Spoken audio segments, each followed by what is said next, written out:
есть момент, что физически для массажиста, конечно, этот массаж такой напряжный. Такими движениями в направлении паховых лимфоузлов. И повторяем связку снова, начиная с разминаний. Раздражаем кожу, чтобы ее стонизировать, усилить приток крови. Так, по задней поверхности бедра, на внутренней поверхности мы банку не используем, мы работаем только с руками. Я еще раз напомню вам протокол. Банку на задней не используем? На задней используем, на внутренней не используем. Выжимаем, поглаживаем, можно на всю поверхность, немножко, чтобы человек привыкнул. Затем внутреннюю поверхность выжимаем к паховым лимфоузлам. Можно где-то в каких-то случаях и гребнем добавить. Затем растираем, разогреваем эту часть.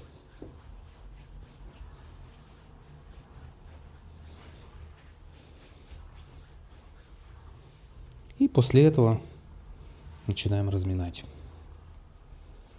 Идем также той же схемой. Право-лево. На задней поверхности пальцы более глубоко погружаем в кожу, поинтенсивнее. Эта зона самая проблемная.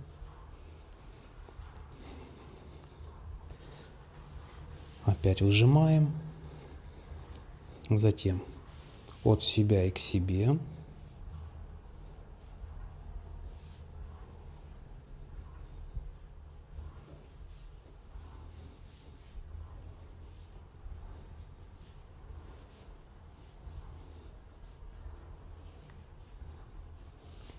Затем подушки большого пальца вкручиваем поинтенсивнее. Ксюш, не больно? Нет.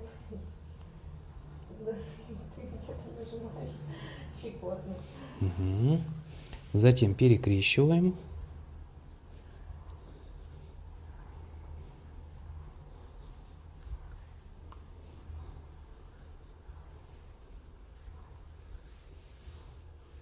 И в конце делаем гребнеобразное разминание. И заднюю поверхность опять же поинтенсивнее. Угу.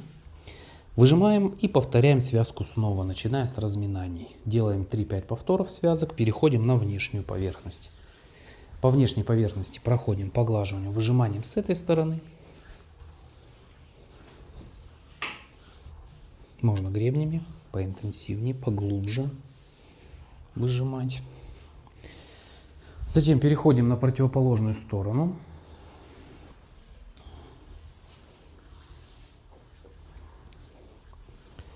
Выжимаем в направлении паховых лимфоузлов. Плоскостные выжимания.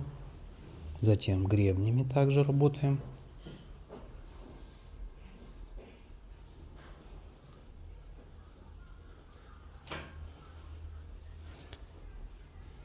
Затем накатываем. Все ведем к паховым лимфоузлам. Сильно близко к колену сюда не спускаемся. Делаем больше на 2/3 верхние бедра. После растираем.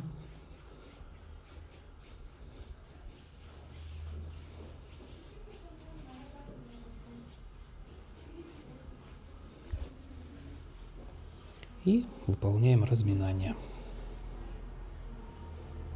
Также влево и вправо стараемся складку удерживать, чтобы она не распадалась, а придерживаем ее, чтобы она была все время вот в таком состоянии. Как называется? Размяли, выжали. Затем от себя и к себе. То же самое движение, но в другой плоскости.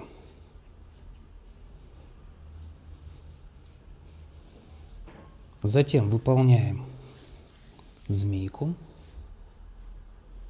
То есть здесь мы такую складку, здесь такую складку даем.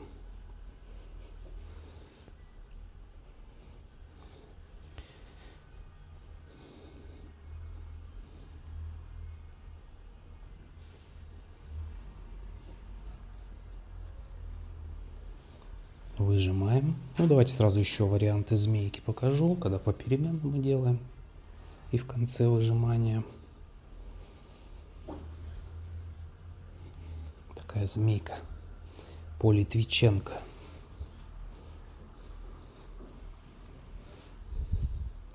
И можно змейку еще делать об ребро ладони, складочку поднимать. И вот таким вот образом. Ну, здесь как кому удобнее. И так можно делать. Затем перекрещиваем.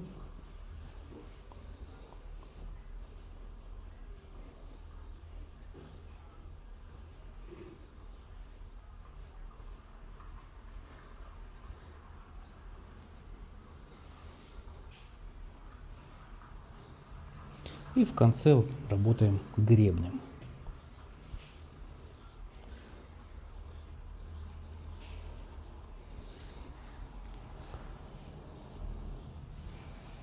После того, как сделали 2 связки, ну вот повторяем еще раз, да, с разминания, добавляем маслица, чтобы у нас банкой было проще работать.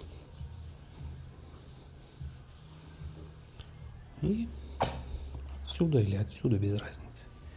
И такими движениями в направлении паховых лимфоузлов начинаем проходить. По бедру вот так не будем. Вот в такой плоскости.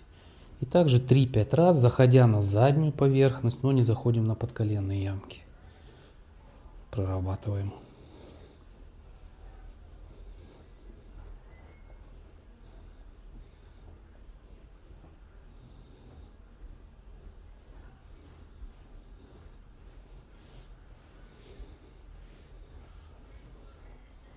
Наша задача, чтобы гиперемия была равномерной. Вот когда при определенных стадиях целлюлита можно замечать, что вот пятнами начинает проявляться гиперемия, это как раз свидетельствует о том, что в подкожно-жировой клетчатке кровоток слабый, неравномерный. А нам нужно, чтобы кожа хорошо выглядела, была красивой и упругой, как раз обеспечить полноценный приток питания и отток продуктов жизнедеятельности от кожи. Вот видите, как хорошо гиперемия проявляется.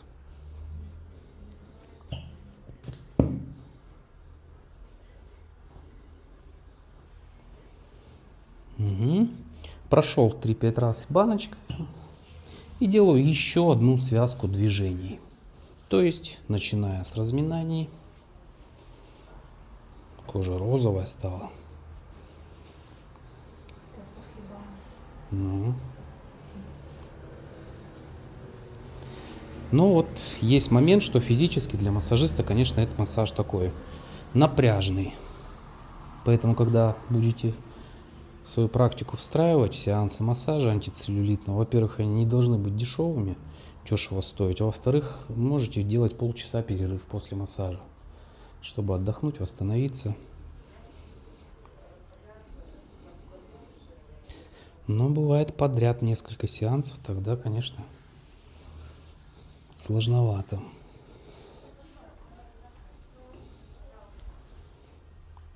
Ну и вот здесь проекцию под ягодичной складки тоже можно на нее акцент давать, дополнительно работать. Здесь проблема не особо есть.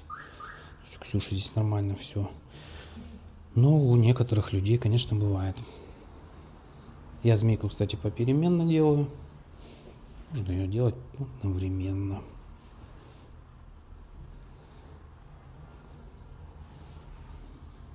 Затем выполняем перекрещивание.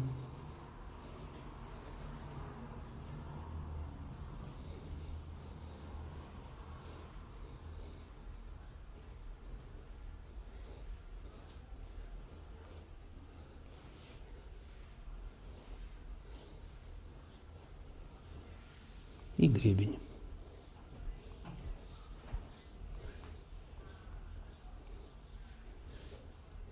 Ну, я так более сокращенно показываю, конечно, проходов побольше делаем, да.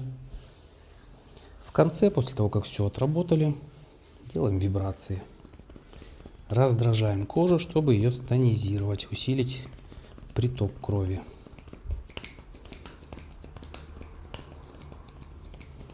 Ну и в конце такие возвышающие движения, поколачивающие.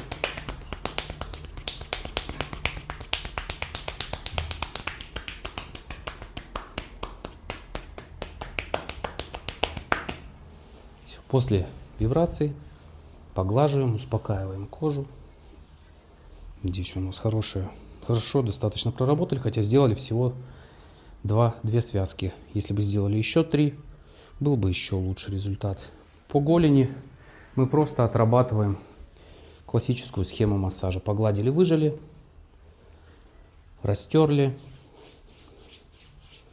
И дальше разминаем уже мышцы, для того, чтобы они обеспечивали полноценную насосную функцию, чтобы хорошо качали кровь, лимфу. Поэтому икроножные мышцы проходим просто массажем по мышцам.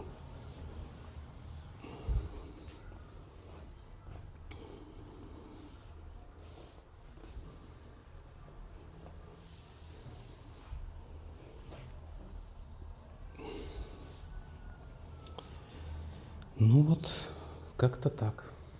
Такая вот схема работы по задней поверхности бедра и по голени.